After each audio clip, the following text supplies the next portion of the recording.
Alors, il n'est pas rare du tout que j'adresse les membres d'une famille ou d'un couple en thérapie individuelle. Euh,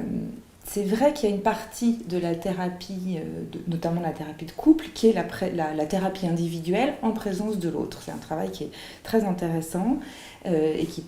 pour lequel on prend un temps. On peut passer une séance avec un seul euh,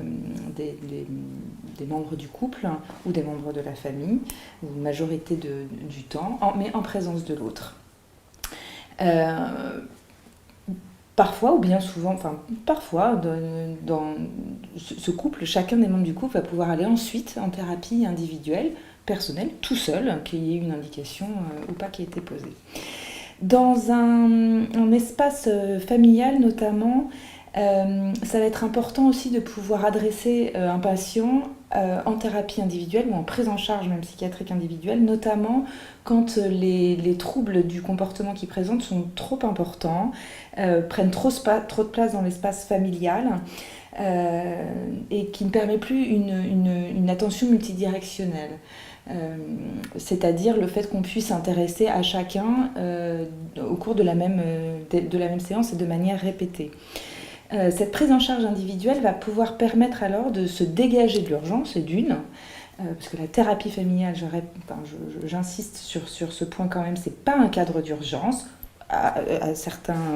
sauf dans certains cas, dans certains dispositifs où l'équipe est disposée pour ça, est disponible pour ça, donc c'est des cadres institutionnels particuliers.